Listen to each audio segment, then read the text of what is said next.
बड़ा मैं। इस कविता में कवि ने भारतीय लोकतंत्र की विसंगतियों का और विडंबनाओं का वर्णन किया है। कवि कह रहा है कि जो भारतीय लोकतंत्र है उसमें जो हमारा देश है वो कई वर्गों में विभाजित हो गया है, कई टुकड़ों में विभाजित हो गया है। देखने को तो ये एक भारत देश है, लेकिन अंदर ही अंदर इसके बहुत सारे टुकड़े हो गए हैं। कहीं वर्गों के आधार पर ये देश बटा हुआ है, कहीं जातियों के आधार पर, कहीं ऊंच नीच के आधार पर बटा हुआ है, कहीं संप्रदाय के आधार पर, धर्म के आधार पर। इस देश के बहुत सारे टुकड़े हो चुके हैं अंदर ही अंदर, और जिसके कारण जो हमारा राष्ट्र है वो चिथड़े चिथड़े हो चुका है।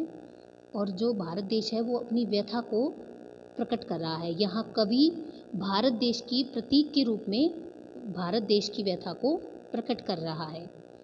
यानी कि जो मैं शब्द यहाँ पे इस्तेमाल हुआ है वो भारत देश के लिए इस्तेमाल हुआ है। यहाँ जो मैं है वो भारत देश का प्रतीक है। ठीक है, समझ आया? Yes ma'am. चलो अब अपनी कविता शुरू करते हैं।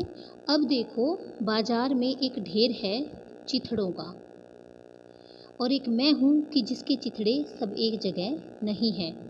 कवि कहता है कि देखो, बाजार में चिथड़ों का ढेर लगा हुआ है। बाजार यानी समाज में चिथड़ों का ढेर है। चिथड़े मतलब टुकड़े, टुकड़ों का ढेर लगा हुआ है। ऐसे बहुत सारे टुकड़े हो रहे हैं। और एक मैं हूँ कि जिसके चिथड़े सब एक जगह नहीं हैं।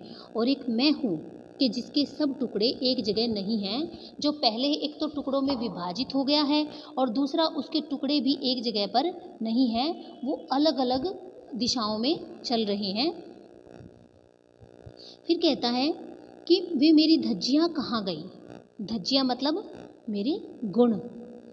वो मेरी धज्जियाँ कहाँ गई, खोज कर लाओ उन्हें। जैसे कि जो धज्जियाँ शब्द यहाँ इस्तेमाल हुआ है ये गुणों के रूप में हुआ है। भारत देश है जो ये कहता है कि वे मेरे गुण कहाँ गए। कौन से गुण? कि भारत देश एक है। भारत देश एक है, इस सबको एकता के सूत्र में बांधे रखता है, और इसमें सभी वर्गों, जातियों, धर्मों के लोग मिलजुल कर रहते हैं। यही तो अपने भारत देश की विशेषता थी। लेकिन अब ये भारत देश टुकड़ों में विभाजित हो रहा है, इसके ये गुण खो गए हैं। तो ये कहता है उन्हें खोज कर लाओ। आखिर वो कहाँ चले गए हैं? सिरहाने रात को रख जिनको सोया था डब कागजों में से। डब कागजों में से मतलब कागजों में जो मैंने सुनहरे, हाँ बेटा,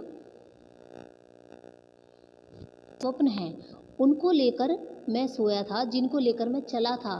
कि जब भारत देश आज़ाद हुआ था तो भारत देश ने बहुत से सुनहरे स्वप्न संजोए थे कि मैं इस तरह से तरक्की करूँगा, विकास करूँगा। मेरे अंदर जो मेरे सभी देशवासी हैं वो सब भ्रातृभाव से, समभाव से मिलजुल कर एक साथ रहेंगे। लेकिन हुआ क्या है? उसका उल्टा ही हुआ है कि सभी भारतवासी लोग मिलजुल कर रहने के बजाय आपस में टुकड़ों में विभाजित हो गए। सब ने अपने अपने ग्रुप बना लिए हैं, अपने अपने वर्गों में विभाजित हो गए हैं सब। लेकिन जबकि स्वप्न क्या देखे थे? विकास के स्वप्न देखे थे कि भारत देश इस तरह से विकास करेगा, दुनिया में एक विश्व पटल पर एक ऐसा देश उभर कर सामने आएगा जो एक विकसित देश होगा, और जिसके सभी नागरिक सुखपूर्वक आनंदमय जीवन व्यतीत करेंगे। सबके पास रोटी, कपड़ा और मकान, सबकी मूलभूत आवश्यकताएं पूरी हो रही होंगी। ऐसा भारत देश होगा। लेकिन वो सपने कागजों में ही रह गए। तो भारत देश कहता है कि मेरे उन सपनों को, जिनको मैं कागजों में रख कर सोया था, वो सपने कहाँ चले गए। मैं चिथड़े हो गया हूँ, यानी मैं टुकड़ों में विभाजित हो गया हूँ। अब मेरी पहचान केवल यही है। चिथड़ा चिथड़ा मैं जानता हूँ कि मैं हूँ एक अदद, पर मैं उन चिथड़ों को देखना चाहूँगा। कहता है कि मैं टुकड़े टुकड़े बेशक से हो चुका हूँ, और मैं ये भी जानता हूँ कि मैं बहुत साधारण हूँ। मैं बहुत खास नहीं हूँ, बहुत विशेष नहीं हूँ, लेकिन मैं बहुत साधारण हूँ। अदद मतलब साधारण। पर मैं उन टुकड़ों को देखना चाहता हूँ। भारत देश के जो टुकड़े विभाजित हो चुके हैं, जो लोकतंत्र में बहुत सारी विसंगतियाँ आ गई हैं, तो भारत देश चाहता है कि फिर भी मैं उन टुकड़ों को एक बार देखना चाहता हूँ।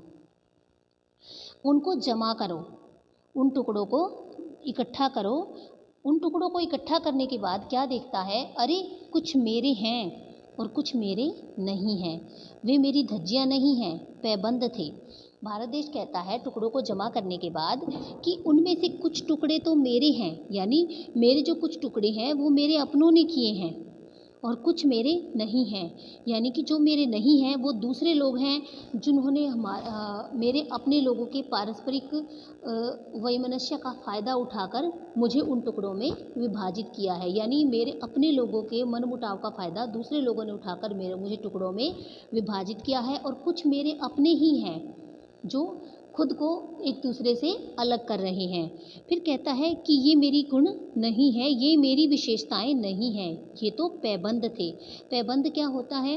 एक कपड़े पर जब जहाँ से वो फट जाता है वहाँ दूसरे कपड़े का कपड़ा सील दिया जाता है तो वो पैबंद होता है, यानी वो वहाँ पर काम चला लिया जाता है दूसरे कपड़े के टुकड़े से, तो वो पैबंद बन जाता है। तो भारत देश कहता है कि कुछ टुकड़े तो मेरे नहीं थे और कुछ मेरे हैं, यानी कुछ मेरे टुकड़े मेरे अपनों ने किए और कुछ बाहर वालों ने किए, लेकिन ये मेरी विशेषता नहीं है, ये तो पैबंद थे, यानी ये तो दूसरे टुकड़े थे जो जिनसे मैंने अंदर की जो बातें हैं वो ढकी हुई हैं, या जो मेरी अंदर टुकड़े हो चुके हैं वो बाहर सामने नहीं दिखाई दे रहे, जिनसे मैंने ढक रखा है कि हम अपने अंदर की बात बाहर नहीं जाहिर कर रहे हैं, ये तो पैबंद है, ये मेरी विशेषता नहीं है।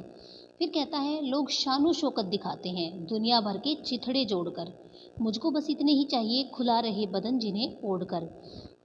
कहता है कि लोग शानो शौकत दिखाते हैं, अपनी महानता दिखाते हैं, अपनी शान दिखाते हैं दुनिया भर के टुकड़े अपने में जोड़कर कि हम देखो कितने महान हैं, हम सबको अपना समझते हैं, सब धर्मों के लोगों को अपना मानते हैं, सब जातियों के लोगों को अपना मानते हैं, हम किसी को अलग नहीं समझते, हम कितने महान हैं।